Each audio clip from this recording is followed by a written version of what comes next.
ಜೈ ಕಿಸಾನ್ ಖಾಸಗಿ ಮಾರುಕಟ್ಟೆ ಬಂದ್ ಮಾಡಲು ಸರ್ಕಾರ ಆದೇಶ ಮಾಡಿದೆ. ಇಂದು ಸಂಜೆ ಅವರೊಂದಿಗೆ ಸಭೆ ಇದೆ ಎಂದು ಜಿಲ್ಲಾಧಿಕಾರಿ ಮೊಹಮ್ಮದ್ ರೋಷನ್ ಹೇಳಿದರು. ಮಂಗಳವಾರ ಬೆಳಗಾವಿಯಲ್ಲಿ ಸುದ್ದಿಗಾರರೊಂದಿಗೆ ಮಾತನಾಡಿದ ಅವರು, ಖಾಸಗಿ ಮಾರುಕಟ್ಟೆಯವರು ಅಧಿಕಾರಿಗಳ ಮೇಲೆ ದಬ್ಬಾಳಿಕೆ ನಡೆಸಿರುವ ಕುರಿತು ಮಾಹಿತಿ ತಿಳಿದು ಬಂದಿದೆ. ಸಂಬಂಧಿಸಿದ ಪೊಲೀಸ್ ಅಧಿಕಾರಿಗಳಿಗೆ ಸೂಚಿಸಿ ಕ್ರಮ ಕೈಗೊಳ್ಳಲು ತಿಳಿಸಲಾಗುವುದು ಎಂದರು. ಬೆಳಗಾವಿ ನಗರದಲ್ಲಿ ನಮ್ಮ ರೈತ ಬಾಂಧವರು ಬಂದು ಒಂದು ಮನವಿಯನ್ನು ನೀಡಿದ್ದಾರೆ. ಇದರ ಬ್ಯಾಕ್ಗ್ರೌಂಡ್ ಏನಂದರೆ, ನಿನ್ನೆ ಬೆಳಿಗ್ಗೆ ಸರ್ಕಾರದಿಂದ ಮಾರುಕಟ್ಟೆ ಇಲಾಖೆ ಮುಖಾಂತರ ನಮ್ಮ ಬೆಳಗಾವಿ ನಗರದಲ್ಲಿರುವಂಥ ಜೈ ಕಿಸಾನ್ ಖಾಸಗಿ ಬಾಜಿ ಮಾರ್ಕೆಟ್ ಏನಿದೆ ಅದರ ಲೈಸೆನ್ಸನ್ನು ಸರ್ಕಾರದಿಂದ ರದ್ದು ಮಾಡಲಾಗಿದೆ. ಆ ಆರ್ಡರ್ ನಮಗೆ ಸಿಕ್ಕಿದ ನಂತರ ಅದನ್ನು ಎಲ್ಲ ಓದಿ ಅದರ ಮೇಲೆ ನಾವು ಒಂದು ಆದೇಶವನ್ನು ಜಿಲ್ಲಾಡಳಿತದಿಂದ ಜಿಲ್ಲಾಧಿಕಾರಿ ಅವರ ಕಚೇರಿಯಿಂದ ನಾವು ಹೊರಡಿಸಿದ್ವಿ.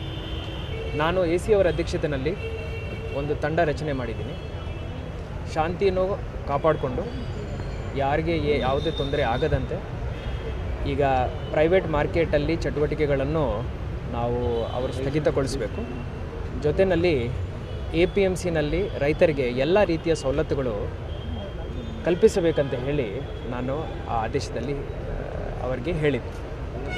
ಈಗ APMCನಲ್ಲಿ ನಮ್ಮ AC ಅವರು ಹೋಗಿ ನೋಡಿದ ನಂತರ ಸೆಕ್ರೆಟ್ರಿ APMC ಜೊತೆ ಮಾತಾಡಿಕೊಂಡು ಅಲ್ಲಿ ಪಾರ್ಕಿಂಗ್ ವ್ಯವಸ್ಥೆ ಮತ್ತು ಕುಡಿಲಿಕ್ಕೆ ನೀರಿನ ವ್ಯವಸ್ಥೆ, ಶೌಚಾಲಯ ವ್ಯವಸ್ಥೆ ಹಾಗೂ ಚಟುವಟಿಕೆ ಮಾಡಲಿಕ್ಕೆ ಆ ಪ್ಲ್ಯಾಟ್ಫಾರ್ಮ್ಗಳು ಹಾಗೂ ಎಲ್ಲ ರೀತಿಯ ವ್ಯವಸ್ಥೆ ಇದೆಯಾ ಇಲ್ಲ ಅಂತ ಹೇಳಿ ಅವರು ಚೆಕ್ ಮಾಡಿಕೊಂಡು ಬಂದಿದ್ದಾರೆ.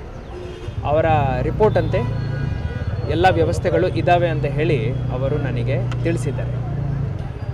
ಅದರಿಂದ ಇವತ್ತು ನಾನು ರೈತರಿಗೆ ಏನು ಹೇಳಿದ್ದೀನಿ ಅಂದರೆ, ಸ್ವಯಂ ಪ್ರೇರಿತರಾಗಿ ಎಲ್ಲರೂ ಈಗ APMCಗೆ ಹೋಗಿ ಅಲ್ಲಿ ಚಟುವಟಿಕೆಯನ್ನು ನಡೆಸಬೇಕಂತ ಹೇಳಿ ಅವರಿಗೆ ಮನವಿ ಮಾಡಿಕೊಂಡಿದ್ದೀನಿ.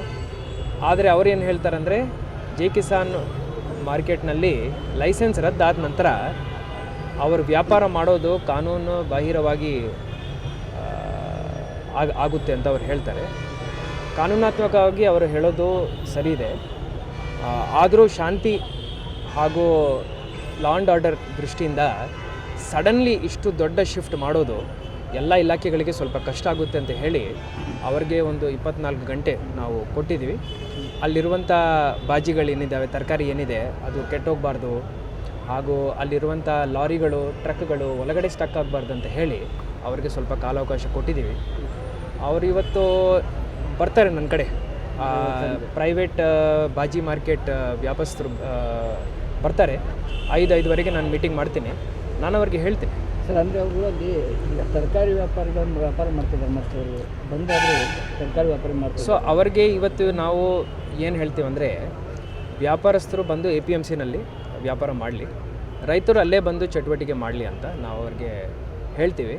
ಎಲ್ಲರೂ ನನ್ನ ಮಾತು ಕೇಳ್ತಾರೆ ಅಂತ ನನಗೆ ನಂಬಿಕೆ ಇದೆ. ಸರ್, ಈಗ ಅಧಿಕಾರಿಗಳ ಮೇಲೆ ಅವರು ಏನೋ ಚಾಕು ಹಂಗೆ ಮಾಡಲಿಕ್ಕಿಲ್ಲ. ಅಧಿಕಾರಿಗಳು ಸರ್ಕಾರದ ಕೆಲಸ ಮಾಡ್ತಾಯಿದ್ದಾರೆ. ಅವರು ಮಾಡ್ತಾ ಇರುವಂಥ ಕೆಲಸದಲ್ಲಿ ಯಾವುದೇ ಅಡ್ಡಿ ಯಾರಾದರೂ ಹಾಕಿದ್ದಾರೆ ಅಂದರೆ ಅವ್ರ ಮೇಲೆ ನಾವು ಸ್ಟ್ರಿಕ್ಟ್ ಆ್ಯಕ್ಷನ್ ತಗೊಳ್ತೀವಿ. ಈಗಾಗಲೇ ನಿನ್ನೆ ರಾತ್ರಿ ಮಾಧ್ಯಮದ ನಮ್ಮ ಸಂಮಿತ್ರರು ವಿಡಿಯೋಸ್ ನಮಗೆ ಕಳಿಸಿದ್ದಾರೆ. ಒಬ್ಬ ಅಧಿಕಾರಿ ಮೇಲೆ ದಬ್ಬಾಳಿಕೆ ಮಾಡಿದ್ದಾರೆ ಅಂತ ಹೇಳಿ ಆ ಎಲ್ಲರ ಮೇಲೆ ನಾವೀಗ FIR ಬುಕ್ ಮಾಡ್ತೀವಿ. ಇದರಲ್ಲಿ ಡೌಟ್ ಇಲ್ಲ. ಇನ್ನೊಂದು ಬೆಳೆ ಪರಿಹಾರ, ಇನ್ನು ಬೆಳೆ ಹಾನಿ ಕುರಿತು ಕೃಷಿ ಇಲಾಖೆಯಿಂದ ಸಮೀಕ್ಷೆ ನಡೆಸಲಾಗುವುದು. ವರದಿ ಬಂದ ಬಳಿಕ ಸರ್ಕಾರಕ್ಕೆ ಪ್ರಸ್ತಾವನೆ ಸಲ್ಲಿಸಿ ಬೆಳೆ ಹಾನಿ ಪರಿಹಾರ ಕೊಡಲಾಗುವುದು ಎಂದರು. ಸಂಕಲ್ಪ ಶಿಂದೆ, KMM ಕನ್ನಡ ನ್ಯೂಸ್, ಬೆಳಗಾವಿ.